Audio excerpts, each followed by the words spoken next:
Let me ask you about what he's just said. You know, he's taken this Haitian immigrant thing to another level. I guess he feels that it's a political winner for him. And certainly this immigration issue and the issue of the border is always something that continues to be used by both parties as a political issue. And there's no question that Trump wanted to keep it in the public discourse, and that's one of the reasons he derailed the bipartisan. It was really a GOP border bill, but it was their wish list. It was their wish list. Yeah, it was their wish list, exactly.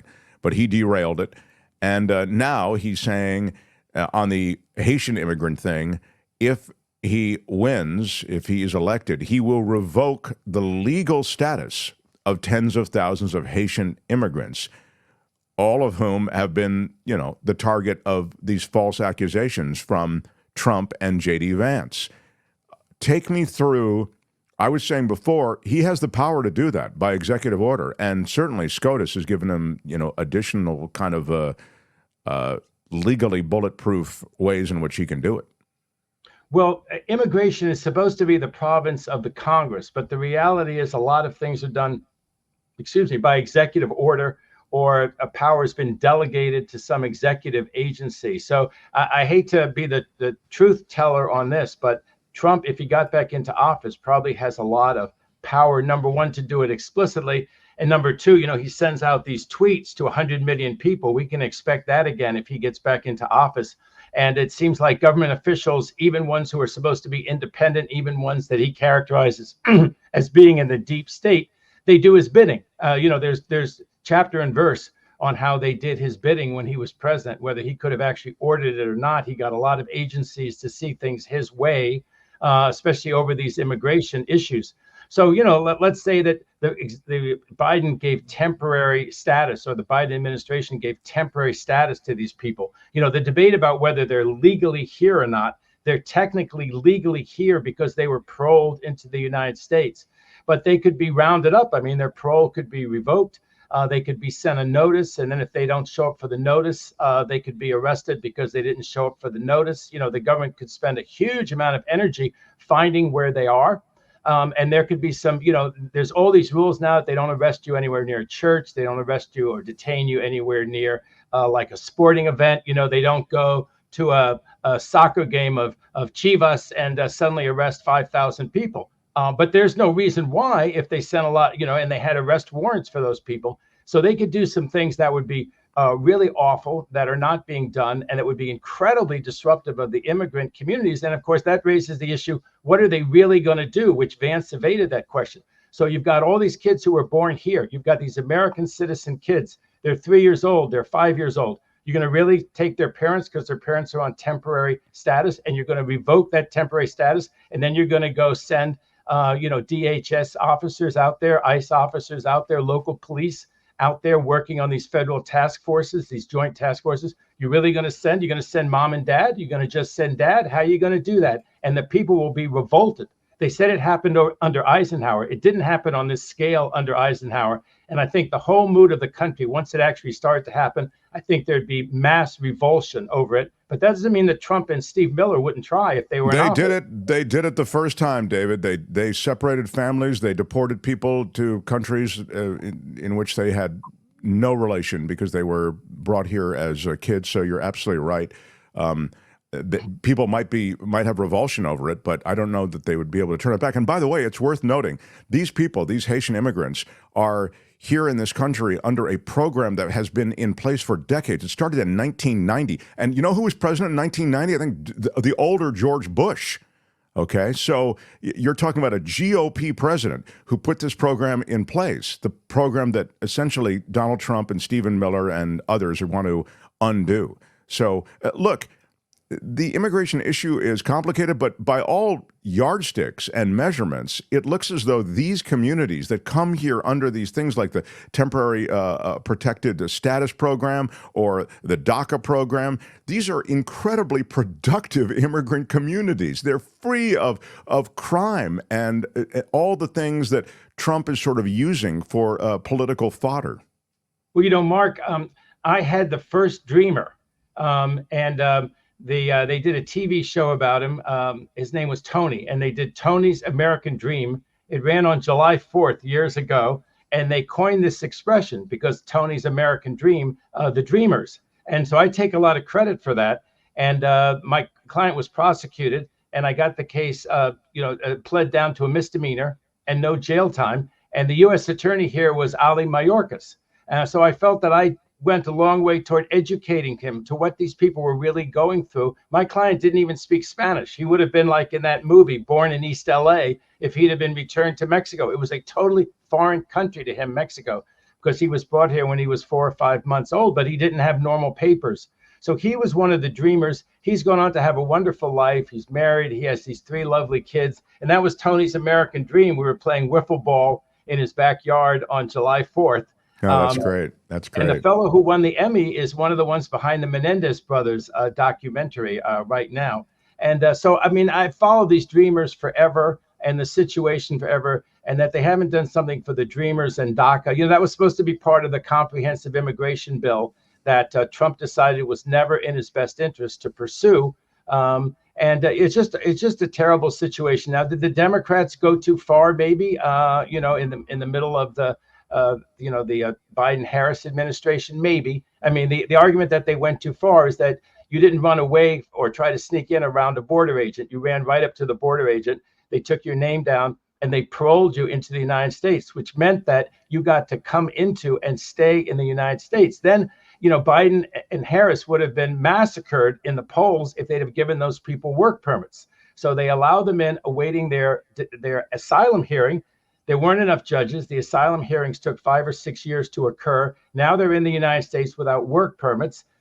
Tens of thousands of them are in New York City, staying in hotels. Supposedly Mayor Adams didn't have exactly proper bidding on who got those hotel contracts for the thousands of migrants. But the reality was suddenly there was a huge expense to these cities like New York, Chicago, Denver. They started screaming. And yet what was Biden supposed to do? Give them work permits? Can you imagine how people would have screamed if they'd have not only been paroled here awaiting their asylum hearing, but also given work permits? Now you get tens of thousands of people who are trying to sell chicles, on the street in New York City and Chicago, and people are saying, oh my God, or maybe they're panhandling and people are screaming. But with the Haitians, they seem to have work because of this temporary program you talk about since 1990. There's actually provision for them to work. They have jobs. The big argument is that housing has gone up. Well, my God, they're paying taxes. They're working. Yes, housing goes up if you if you double the population, which I think is what happened in this Ohio town. But, other things go up too. I mean,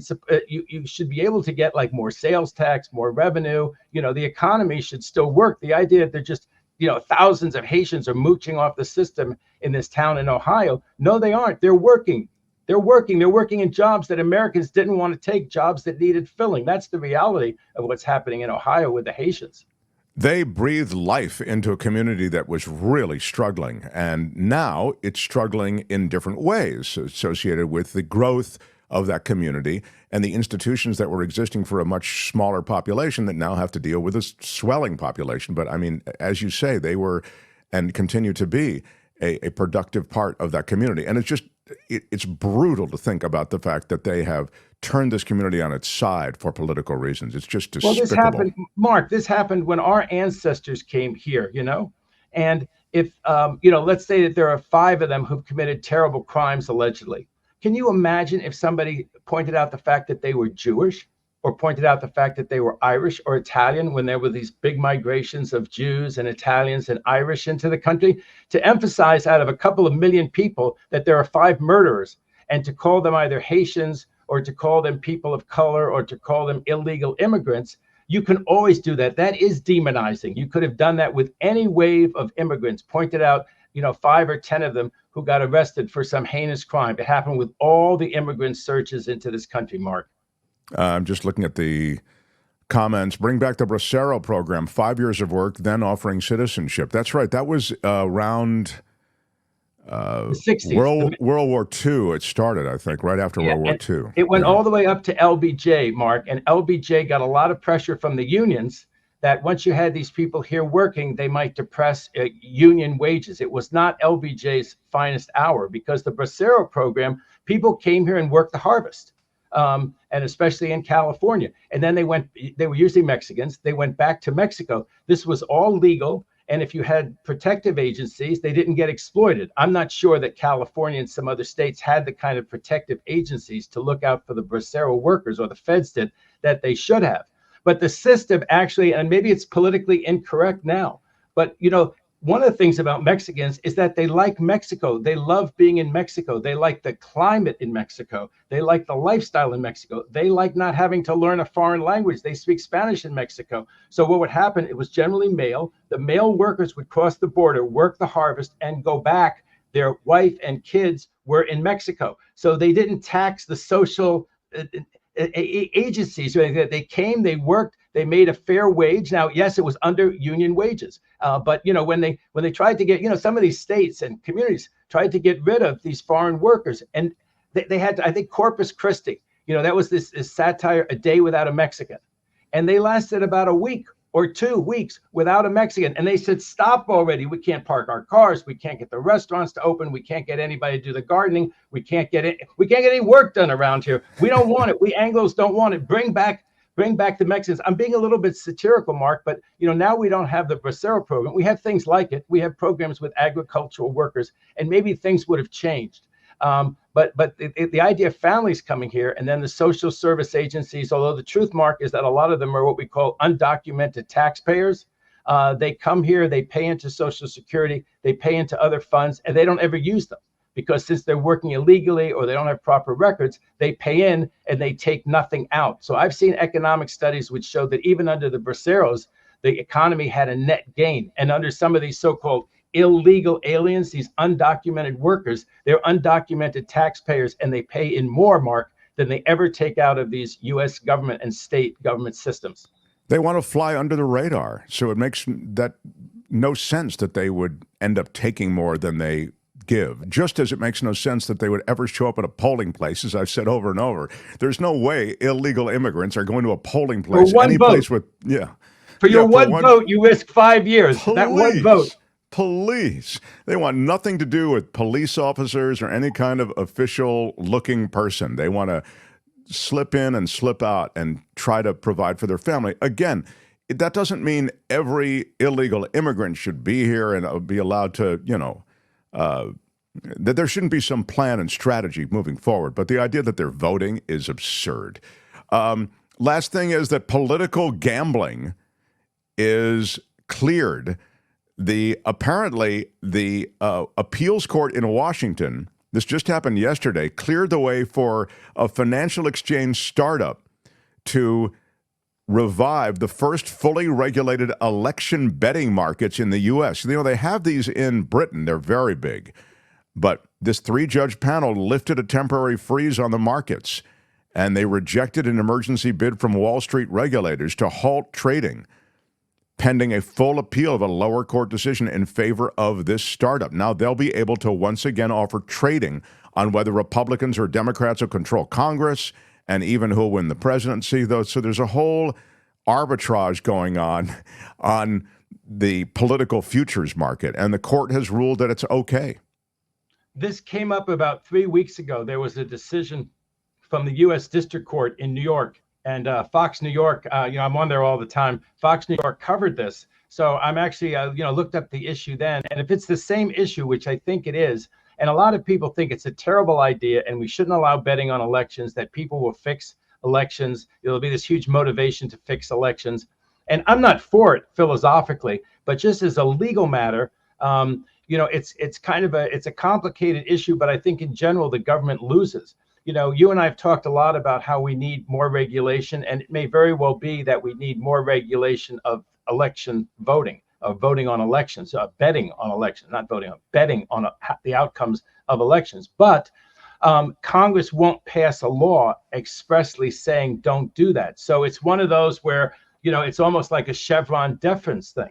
And so it went over to the Commodity Futures Trading Commission, which says, Mark, that this is like a commodity. You bet on futures on the stock market. That's a commodity. You bet on, pork belly futures. Well, now you're betting on election futures, and the Commodities Futures Trading Commission said, we are going to regulate that and not allow betting on elections. And I think that what the courts are saying is, again, you don't have express delegation. We can't find in the statute that this was delegated to you. You've stepped into an area that you don't have jurisdiction over. So it's actually our old Chevron issue. But I think on this one, I think that the courts are probably right. This one doesn't offend me that much because the argument goes that if it were illegal, that would be one thing, but it's generally not illegal. And about 5 or 6 years ago, the U.S. Supreme Court decided a case which really allowed sports betting to flourish. There's a direct line between that probably and the demise of the station that shall not be named. But when I was on with our friend Pat Thurston, we commented on that U.S. Supreme Court decision. So if you're looking at what the U.S. Supreme Court is going to do, I don't think that this is going to be a friendly place for the government on this issue. So if you want to bet on the presidential election and you don't want to do it by buying Truth Social stock, because that's another way to bet on the election. That stock, you could wallpaper your bathroom if Trump loses with your Trump Social stock. And there are other, you can bet on the oil and gas. You can bet on fossil fuel industry. I bet you that bet corresponds to whether Trump or Harris wins. But now you don't have to go through buying Truth Social or buying fossil fuel stock. You can out it out, place a bet, not in Britain, but in the United States with a startup company. And I think the odds are about even. At the time I did the thing on Fox, the odds, it was about 50-50. I think that Trump was slightly favored then, and maybe Harris is slightly favored now. Remember, they take the VIG, okay? Right, because that's how they make the money. Exactly. You got it. So, yeah, if you're wondering how they make money, of course, they take a little bit of each bet, and so that's how they make money. All right, we're out of time. I was going to ask you about because I know you've been commenting on this and following it. I know you've been commenting it on other media forums, this case against Sean Combs and where that sits. And it just seems to get uglier and uglier, a lot of the details that come out. And it's salacious, so of course it has a lot of media attention around it. Is there anything legally that's important? Just that I think that his path to getting bail, I thought that there were some bail conditions, like having him be on electronic monitor at his mansion and having to pay out of his pocket for a bunch of ex-U.S. Marshals and ex-FBI agents to guard him and make sure he didn't go out at all. And basically he'd have to have food delivered, but something where he could, eat and sleep and prepare for his trial, because it is very difficult to prepare for a trial. There's going to be a lot of discovery. And whether you like him or not, that's the whole point, that people we don't like, him, Trump, so forth, get the same constitutional rights. Not Trump gets more, but that they should all get the same constitutional rights that everybody does, prominent, not prominent, poor or rich. They should all get. And he's not getting his right to prepare, I thought, by being detained and also at a horrible prison there in Brooklyn. But I think the odds are kind of turning against him, because as there are more and more complaints, I think that it's going to be harder and harder for him even to get that kind of bail. And then I said last time we were talking about this, Mark, that a lot of people are worried that he might flip on them. I think some prominent star said, oh my God, he may be so scared of spending so many years in prison, he may flip and lie about me. Suddenly people get the criminal justice system, that there is such an imperative, such incentive for these snitches to lie, for criminal defendants who find themselves in this pickle to lie. We should be incredibly apprehensive, right, about these snitches. We should have all these rules that say they have to be corroborated. We should allow discovery to find out every bad thing about them. That's exculpatory evidence. Because yes, it's very scary that someone like him in his desperate situation would lie about another celebrity or another prominent person or about any person, and it turns out to be a big lie, and that he'd be willing to help railroad somebody. And you always hope that the government won't be willing to help railroad somebody. But, ask some criminal defense attorneys. They don't think that's always the situation. The last thing, Mark, can I plug something? I never plug anything on your show. Yeah, please, of course. Go ahead. On Sunday, 4:00 Pacific Standard Time, I'm on News Nation, which at least I get on channel 16 on my Spectrum. And it's a lot of fun because I debate somebody. So last weekend we did the debate before the debate, and I played waltz. And that was great. I loved it. You sent me a highlight. It was really great. You sent me, I think, the whole segment. I loved it. I really did. And it was fun. And they let us say, although that station leans right, they didn't interrupt me. They let me say my 2 minutes on behalf of Harris. And like I said, I played waltz. And the former head of the Republican Party in South Carolina, with this great Southern drawl of his, he played Vance. Yeah, it was really quite good. And, I know I'm partisan, but I thought you won the exchange. But Thank you, thank you. I did.